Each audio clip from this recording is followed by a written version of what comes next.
Hailey must complete her entire bucket list in order to save the world. At least that's what the professor said. That one random lady from the future that just appeared one day and keeps returning whenever it suits her. Yeah, something's definitely up with her. Who is she exactly? Could she be Hailey from the future? That's what we are discussing in this video. Where does this theory even stem from? The second the professor appeared, it was obvious that her and Hailey kind of look alike. Their faces, skin color, etc. After getting to know the two of them a little closer, we can also see that their energies match pretty well. But there's more to this theory than just a few similarities. First of all, the professor is evidently some kind of scientist, and according to her, future Hailey is a scientist as well, so they have at least a similar position and similar interests too. That includes one particular item from Hailey's bucket list. The extended theme song version features the line,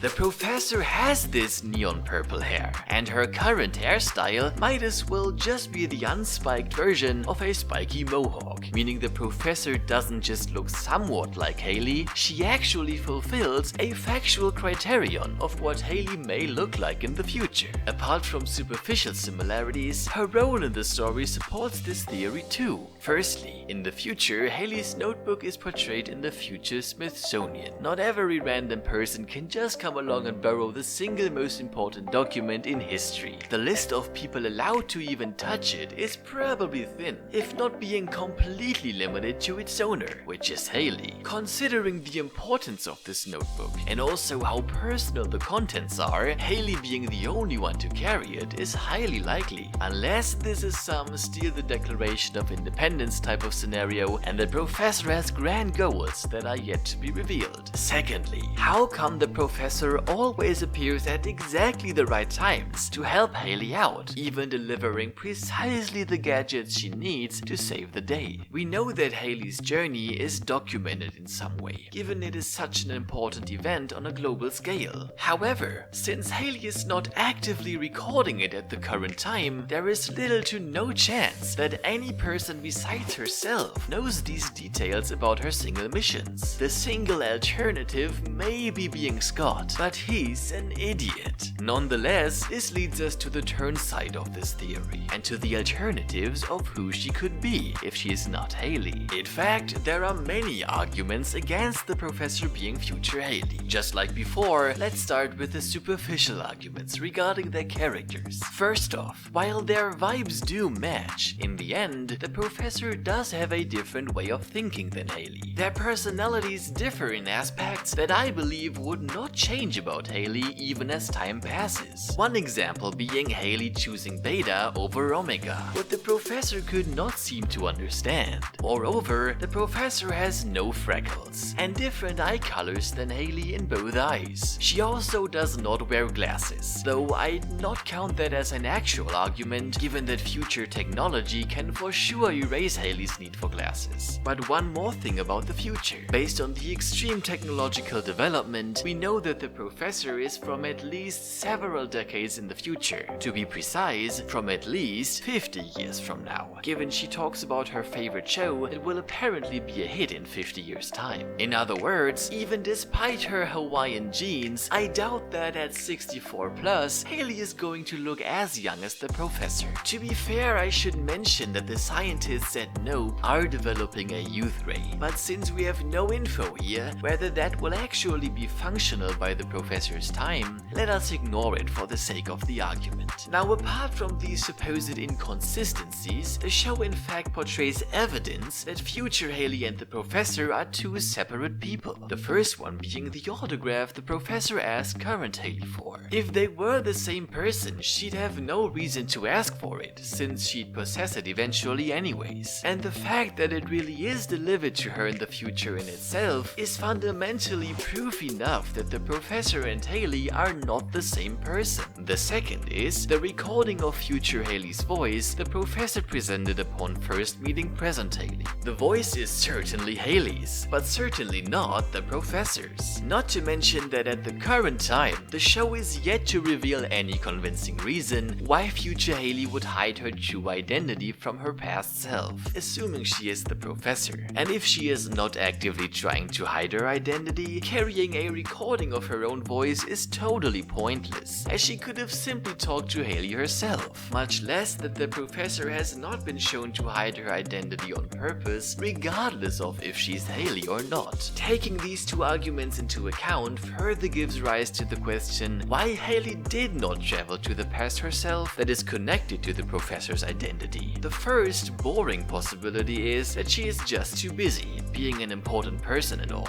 The more intriguing idea is that she is dead. Perhaps she actually planned on going herself, but died recently before she got around to it. In addition, this would be a possible explanation for why Hailey did not visit the professor personally to give her the autograph, but sent a scheduled drone instead to deliver it. What is weird since they know each other personally. One way or another, certain circumstances prevent future Hailey from meeting her past self, forcing her to entrust this mission to someone else. Considering how Hailey completing the list is basically the most important series of events in human history, the mission of guiding her in that is somehow the most crucial operation that has ever taken place. Hailey would not trust just anyone with this. Put differently, Hailey and the professor have a special relationship. Is this just some kind of time loop scenario in which they have a special relationship because the professor helped Hailey in the past, resulting in her being chosen to do it? Or is there another dimension to their relationship that makes her the correct choice? Is the professor a trusted employee and possible successor to Hailey's legacy? Or could she be Hailey and Scott's daughter? While it's just a minor argument, the professor's right eye is in fact the same color as Scott's eyes, and she also has the same chaotic energy as Scott. Not lastly, in case the show is not intended to present any events after the bucket list's completion, introducing their adult child would be a great tool of letting the audience know that Hailey and Scott lived a happy life and built a family without needing to show it on screen. At the current point, the tendency is that the professor is not Hailey, but we still cannot be super precise in our guesses who she's supposed to be if she really isn't. As soon as we get more hints, you'll hear about it from me, so subscribe to Frogtoons for more Hailey Sonnet and cartoon content. And if none of us get caught up in a time loop, I'll see you next time.